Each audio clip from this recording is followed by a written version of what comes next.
수술 안 받았는데 이제 수술 확인서를 이제 포토샵으로 작성해서 보험금을 청구하는 거죠. 네. 교통사고가 발생 안 했어요. 근데 교통사고가 났다고 서류를 다 꾸민 거예요. 검사가 작성하는 그 공소장도 쓰고, 그다음에 교통사고 사실 확인원도 다 위조해서 만든 다음에. 안녕하세요. 사건사고TV 김지훈입니다. 이번 시간에는 한세영 변호사님 모시고 보험 사기에 관한 이야기 나눠보겠습니다.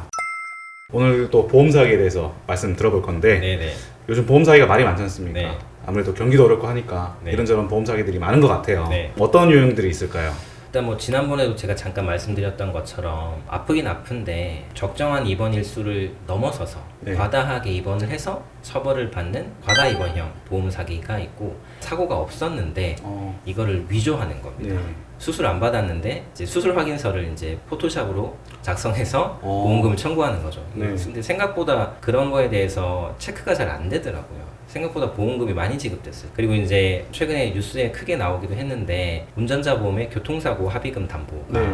지금 네. 아주 계속 올라가지 않습니까? 네, 네. 최근에 2억까지 네. 올라가 있는 걸로 네, 아는데, 교통사고가 발생 안 했어요. 근데 교통사고가 났다고 서류를 다 꾸민 거예요. 검사가 작성하는 그 공소장도 쓰고, 그다음에 교통사고 사실 확인원도 다 위조해서 만든 다음에 그걸 가지고 이제 교통사고가 일어나서 합의를 했다, 보험금 청구한 거죠. 그렇게 해서 이제 크게 문제가 됐던 그런 사례도 있고, 그다음에 사고가 났긴 났는데 그거를 이제 조작하는 겁니다. 일부 사고 경위를 조금 조작해서, 상해보험 같은 경우에 오토바이를 소유하면서 계속해서 이제 사용하시다가 사고가 나면 네. 보험금이 지급 안 되지 않습니까? 네네. 그래서 이제 어떻게 하냐면, 나는 오토바이를 1회만 운전하다가 사고가 났다, 이렇게 네. 이제 사고 경위를 좀 다르게 얘기하는 거죠. 네. 그렇게 해서 이제 보험금을 받아가는 경우. 마지막으로는 이제 보험 계약을 할 때 어떤 내용을 얘기를 해줘야 돼요. 보험 계약의 중요한 사항을 얘기를 해줘야 되는데 그거를 얘기 안 했다고 고소를 하는 경우도 있어요. 저는 이게 조금 문제가 있다고 생각하는데, 이제 실제 있었던 경우인데 어떤 거냐면, 환자가 갑상선 결절이 있었는데 네. 이걸 고지를 안 했어요. 네. 고지를 안 하고 보험 가입한 다음에 갑상선 암으로 진단받습니다. 네. 그래서 암보험금을 청구했더니 보험사에서 갑상선 결절을 고지 안 했다고 해서 고소를 해버렸어요. 보험 사기를? 네네. 그래서 요거는 좀 무리한 게 아닌가 싶긴 한데, 근데 이런 경우도 뒤에 얘기하겠지만 제대로 대응을 안 하다 보니까 경찰에서 그냥 송치를 해서 처벌받는 경우도 제가 봤습니다.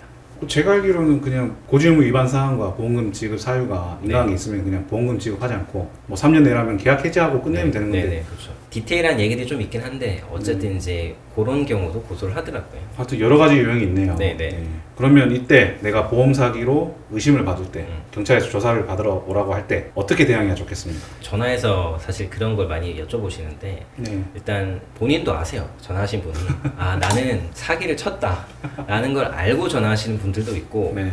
그리고 정말 억울해서 전화하시는 분들도 네. 있거든요. 내가 사기를 쳤다라고 하시는 분들은 보험사하고 합의를 빨리 보시고, 그렇게 어쩔 수 없습니다. 그건 이미 그렇게 보험사에서 연락이 왔다라는 거는, 혹은 경찰서에서 연락이 왔다라는 거는 그 근거 자료가 다 밝혀졌다고 보면 되거든요. 그거를 변명을 하거나 피해 나가기가 사실 쉽지 않습니다. 그거는 그렇게 처리하시는 게 맞지 않나 라는 생각이 들고, 다음으로 이제 이게 사기인지 아닌지 애매한 경우도 많이 있거든요. 네네. 몸이 정말 아파서 병원에 가서 치료를 받았는데 이게 이제 사기가 되는 경우가 있죠. 아까 말씀드렸던 과다입원형 보험사기, 이런 경우인데, 사실 예전에는 이제 보험사하고 협의가 좀 있었어요. 보험사가 고소나 진정을 하기 전에 환자한테 얘기를 해서 보험금을 이제는 좀 못 주겠다든지, 네. 아니면 담보를 좀 삭제한다든지, 이렇게 이제 협의하는 과정이 좀 있었는데, 최근에는 그런 협의 과정보다 바로 진정을 하는 경우도 많은 것으로 알고 있거든요. 네. 그래서 이제 경찰서에서 진정이 접수됐다, 본인에 대한 수사가 시작된다, 뭐 이런 이야기를 들으시면 저는 최대한 빨리 적극적으로 대응을 하시는 거를 추천드립니다. 근데 여기서 모호하잖아요. 빨리 적극적으로 대응을 해라, 이게 무슨 네. 뜻인지. 보통 이제 경찰서에서 이런 얘기를 들으면, 아, 나중에 경찰관이 나한테 오라고 하면 그때 가서 내가 사실대로 얘기하면 억울함을 알아줄 거야, 이렇게 이제 생각하시는데, 수사기관에서는 이제 피의자, 그러니까 조사 받으시는 분,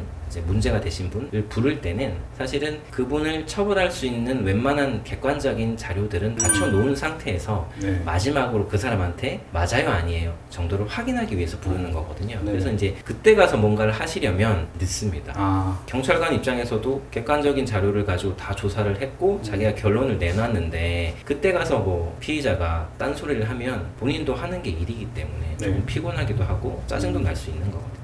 그래서 경찰서에 사건 접수됐다라는 말씀을 드리시면 그때 바로 본인에게 유리한 자료를 열심히 찾아서 바로 경찰서에 가서 제출하셔야 돼요. 그러면은 그 경찰에서 이미 충분한 자료를 가지고 했어요, 안 했어요? 예를 들면 이렇게 한다고 하셨는데 그럼 네. 제출하는 게 의미가 있을까요?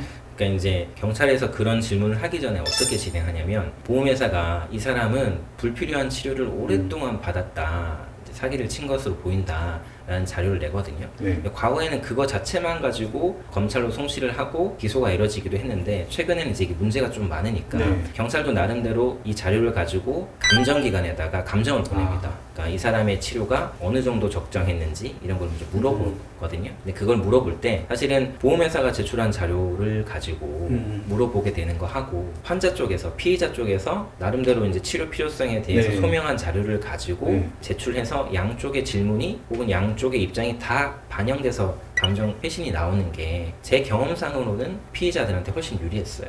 그래서 이제 미리 이제 그런 자료가 꼭 같이 들어가서 감정이 오도록 해야 되는 거죠. 네. 그래서 이제 우리한테 유리한 자료를 내라는 것은 그런 부분에서 조금 의미가 있습니다. 이해가 되네요. 그러니까 어쨌든 경찰에서도 이제 단독적으로 판단하기보다는 이제 치료가 적정했는지 이런 의료 감정 맡기게 되는데 그때 이제 보험사가 제출한 자료로만 가면 불안할 수 있잖아요. 그렇죠. 그러니까 네. 내가 진짜 실제로 치료가 필요했다 이런 뭐 주치 소견서라든지 어쨌든 내가 주장할 수 있는 거를 입증할 수 있는 기록들 경찰에 제출해서 어쨌든 감정에 했을 때 보험사 의견뿐만 아니라 이제 내가 주장하고 싶은 내용도 같이 해서 나올 수 있게 하라는 말씀이시군요. 네, 맞습니다.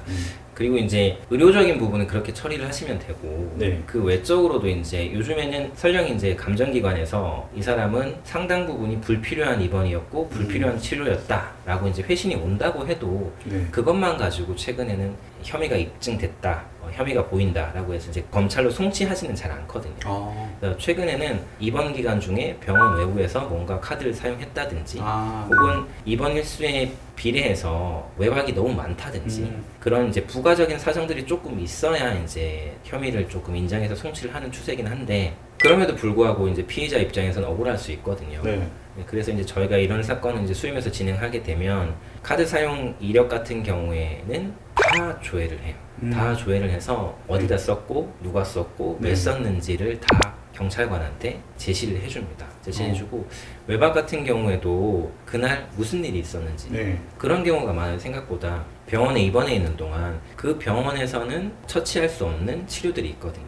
외래로 이제 치료를 받아야 되는 거죠. 그럼 이제 외박을 해야 되는 거고. 뭐 멀리 간다면 예를 들면 그러면- 부산에서 치료하다가 뭐 서울에 있는 병원에 외래를 가야 돼요. 그러면 네. 뭐 외박할 수도 그렇죠. 있는 거잖아요. 외박할 수도 있는 거죠. 네네. 그리고 이제 뭐 자리에 없을 수도 있거든요. 사실 병원 내부에 있지만 외박한다고 이제 신고를 하진 않은 상태라고 하면 병원 내부에 어디 있는데 잘 발견 안 될 수도 있거든요. 어디서 산책하시고 계실 수도 있으니까. 네. 그럴 경우에도 이제 의무 기록상 보면 자리에 없다라고 이제 기재가 되는데 그게 마치 이제 보험사 입장에서 보면 치료를 제대로 안 받은 거라고 또 주장할 수도 있거든요. 그래서 이제 네네. 그런 시간에 통상 왜 어디에 있었는지 무슨 일을 했는지까지 조사를 하고 나름대로 검토를 하는 거죠. 그래서 개인적으로 이 과다입원형 보험 사기 같은 경우에는 이제 수임을 하게 되면 힘듭니다.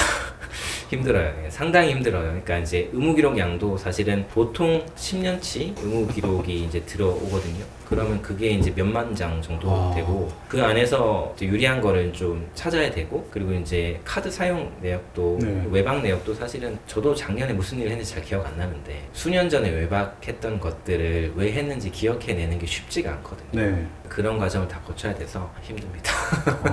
네. 네, 말씀 잘 들었습니다. 네. 이번 시간에는 보험 전문 변호사 한세영 변호사님 모시고 보험 사기 유형과 대응 방법에 대해서 알아보았습니다. 영상 시청해 주셔서 감사합니다.